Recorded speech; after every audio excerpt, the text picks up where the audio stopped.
अच्छा डॉक्टर भाटी, प्रधानमंत्री मोदी जब बता रहे थे ओबेसिटी के बारे में, तब उन्होंने ज़िक्र किया था कि अपने खाने में जो तेल है, 10% की कटौती करें। ये 9% नहीं, 11% नहीं, 10% क्यों? बिल्कुल, बिल्कुल। देखिए जो मोदी जी ने बोला है उसको हमें थोड़ा उस तरह से अंडरस्टैंड करने की ज़रूरत है। और जैसा ओबेसिटी की बात कर रहे थे, अभी सर ने भी बताया ओबेसिटी, भारत में जो अभी चुनौती है ओबेसिटी को लेके, मोटापे को लेकर, वो है ज़्यादा एक तो एब्डोमिनल ओबेसिटी, और दूसरा कई बार हम ये भी बात करते हैं कि भई आप तो दिखने में फिट हो, पतले लोग होंगे उनको कहेंगे कि आप फिट हो, पर समझना ज़रूरी है कि हमारी बॉडी में फैट परसेंटेज कितना है। अभी जैसे डॉक्टर साहब ने भी बताया है कि टेस्ट के ज़रिए ये जान लेते हैं कि आपकी बॉडी में फैट परसेंटेज कितना है। फीमेल्स के लिए, मेल्स के लिए वो डिफरेंट डिफरेंट होता है। तो हम जितने भी जांचें करते हैं उसमें ये देखते हैं, खास तौर पे यंग में, यूथ के अंदर फैट परसेंटेज ज़्यादा होता है, मसल परसेंटेज कम होती है। फैट में भी खास तौर पे आपका जो बैड वाला फैट है, आपके ऑर्गन के सराउंडिंग फैट है, वो काफी ज्यादा होता है। तो ये जो है ये सबसे ज्यादा खतरनाक है। कई बार अब देखते भी है, टेस्ट भी करते हैं, ऐसा नहीं है कि जो दिखने में पतला है, स्लिम है, उसकी रिपोर्टें ठीक आती हो। उनकी रिपोर्टों में सबसे ज्यादा उतनी प्रॉब्लम मिलती है जिनका जो ओबीज है, वजन ज्यादा है। तो इस वजह से इंडिया भी एक एंडेमिक बन चुका है, जो खास तौर पे वजन ज्यादा होने का। और सेम वजन ज़्यादा है, आप ओबीज हैं, तो वो भी बॉडी के हेड से लेके टो तक हर एक ऑर्गन को अफेक्ट करता है।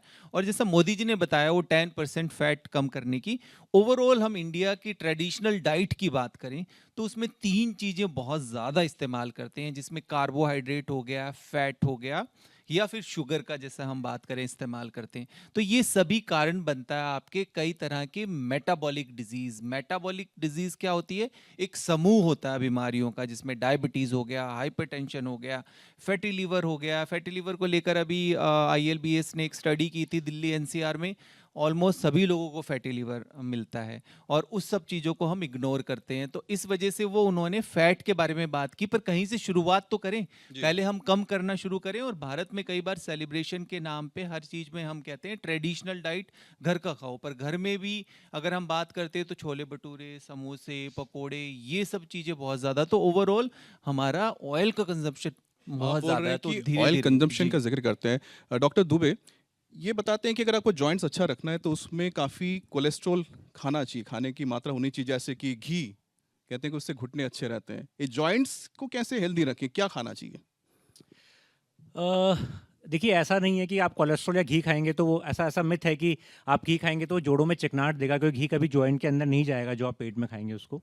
तो ये मिथ है बहुत बड़ा, ऐसा सही नहीं है। हर चीज़ की एक लिमिट होती है। कोलेस्ट्रॉल भी आप डाइट में आपके होता है, आपका इंटरनल कोलेस्ट्रॉल भी फॉर्मेशन होता है, बट वो एक लिमिट में वो चीज़ें होनी चाहिए। बट जैसा इन्होंने पूछा कि डाइट क्या हम लें, तो अभी मैं देख रहा हूँ कि ज़्यादातर जो रील्स आप देखते होंगे सोशल मीडिया पे, रील्स या वीडियोज़, कई तो एक्सपर्ट डॉक्टर्स होते हैं जो आप को दिखाते हैं, बट कई लोग ऐसे भी हैं जो जो उस फील्ड से जुड़े हुए नहीं है, बट वो आपको नॉलेज देते हैं। So this is wrong information. उसको सुन के बहुत सारे लोग ऐसी डाइट फॉलो करने लग जाते हैं जो आपके लिए सही नहीं है। एक डाइट सभी लोगों के लिए सही कैसे हो सकती है? Is it possible? जब आपके पैरों का नाप सही सेम नहीं हो सकता, आपके कपड़ों का साइज़ सेम नहीं हो सकता, तो आपकी डाइट कैसे सेम हो सकती है? Not possible. किसी को किडनी का प्रॉब्लम होगा, किसी को लीवर का होगा, किसी को हार्ट का होगा, उनका सबका डाइट अलग होगा।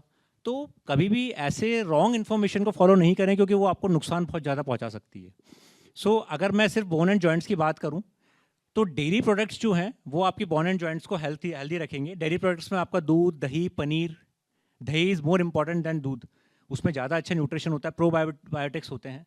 सो इनका आप सेवन ज़्यादा करें। सनलाइट का एक्सपोजर ज़रूर लें अगर पॉसिबल हो तो, क्योंकि जो और सनलाइट भी ऐसा नहीं कि पूरे टाइम कभी भी आप सनलाइट में आ गए, नहीं। जो सुबह मॉर्निंग आवर्स की जो होती है 8 से 10 के बीच की जो सनलाइट होती है, उसमें जो रेज होती है, क्योंकि विटामिन डी का सिंथेसिस सिर्फ एक ही चीज़ कर सकती है, दैट इज सनलाइट। वो आजकल खत्म हो गया है। Sunlight exposure is almost nil हमारे सभी के, इसीलिए हमारे विटामिन डी सबके कम है।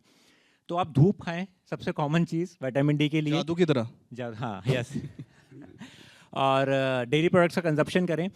एक चीज़ मैं और बताऊंगा, कोलेजन आपने सुना होगा। कोलेजन का नाम सुनते ही जो स्पेशली जो यंग फीमेल्स होती है उनको स्किन की ग्लो याद आ जाती है कि हमारी स्किन ग्लो कर रही है, कोलेजन लेना चाहिए वो। बट आप सोचिए कि आपकी मसल, आपकी बोन का सबसे जो बेसिक है वो दैट इज़ कोलेजन। तो उस कोलेजन से ही आपकी बोन और हड्डियाँ बनी है। तो हाई प्रोटीन डाइट ज़रूर लें, प्रोटीन का सेवन करें। उसके लिए आपको सप्लीमेंट्स लेने की ज़रूरत नहीं है। आप नेचुरल प्रोटीन जो है, सोयाबीन, दालें, बीन्स आते हैं, इनके अंदर बहुत अच्छा प्रोटीन, अगर ये लेंगे सफिशिएंट, और आएगा अगर आप खाते हैं इट्स गुड। तीसरा, हर चीज़ का हमारे डीजनरेशन और रीजनरेशन, दो चीज़ें बॉडी में चलती हैं। जब बॉडी का डीजनरेशन होता है और रीजनरेशन होता है, 40 के बाद हमारा डीजनरेशन ज़्यादा होने लग जाता है, रीजनरेशन कम होता है। और डीजनरेशन कब होता है? ऑक्सीडेशन से। किसी लोहे में अगर पड़ा हुआ है, उस पर जंग या रस्ट लग रही है, तो उसके ऑक्सीडेशन से लग रही है। सेम चीज़ बॉडी में होती है। अगर आपकी बॉडी का ऑक्सीडेशन होगा तो इसका डीजनरेशन जल्दी होगा। और अभी हम जो भी खा रहे हैं, जो सांस ले रहे हैं, इन सब में ऑक्सीडेशन ही ऑक्सीडेशन है, ऑक्सीडेंट्स भरे हुए हैं। हर जगह पॉल्यूशन है, केमिकल फूड। यही कारण है कि जो बीमारियां पहले 40-50 के बाद होती थी, वो आजकल यंग बच्चों में कैंसर, हार्ट की बीमारियां, कैटरैक्ट, ग्रेइंग ऑफ हेयर्स, ये सब जल्दी होने लग गया है। हमें ज़्यादा से ज़्यादा एंटीऑक्सीडेंट्स लेने हैं। अगर आप एंटीऑक्सीडेंट्स ज़्यादा लेंगे तो बोन जॉइंट नहीं, आपका पूरा शरीर हेल्दी रहेगा। एंटीऑक्सीडेंट्स में सबसे कॉमन जो है दैट इज़, एक तो विटामिन सी आप ले सकते हैं। विटामिन सी के लिए आप सिट्रस फ्रूट लीजिए आराम से। जो खट्टी वाली चीज़ें होती है, जिनको लोग बोलते हैं कि खटाई खाने से जोड़ खराब होता है, ऐसा कभी नहीं होता। खटाई is vitamin C, and vitamin C is always beneficial for your body. Vitamin C आपको लेना है। विटामिन ई आप ले सकते हैं। विटामिन ई के लिए आप क्या करें, कैप्सूल आते हैं विटामिन ई के, आप चाहें तो वो ले सकते हैं डेली, सिंपल। मैं और सप्लीमेंट्स की बात नहीं कर रहा, बस विटामिन, क्योंकि विटामिन ई बाकी चीज़ों में नहीं होता है। डॉक्टर एंटीऑक्सीडेंट्स दुबे, के लिए आप जो बता रहे हैं सारे नुस्खे, जिनकी रिप्लेसमेंट हुई है नी की या फिर हिप की, वो भी इसी तरह से उसको बेटर रख सकते हैं, उनके लिए अलग है? बिल्कुल बिल्कुल, क्योंकि जॉइंट्स तो आपके सारे ही हैं ना, बॉडी में जॉइंट्स तो सब जगह हैं, हम्म, हर हड्डियों के बीच में जॉइंट्स हैं। गार्लिक अगर आप खाते हैं तो गार्लिक का एक सुबह उठ के आप लें, garlic is very good antioxidant. जो लहसन जिसको हम बोलते हैं घर में, टर्मरिक आप छोटा, अगर हल्दी थोड़ी बहुत अमाउंट में डेली खाते हैं तो वो गुड एंटीऑक्सीडेंट। इन चीज़ों को फॉलो करके आप बहुत हद तक अपने शरीर की बहुत सारी बीमारियों को रोक सकते हैं। ये सिंपल सी चीज़ें हैं जिनको आप रूटीन में फॉलो। नट्स में अगर अखरोट, वॉलनट अगर आप लेते हैं रात को पानी में भिगो के, it's very very good for joints.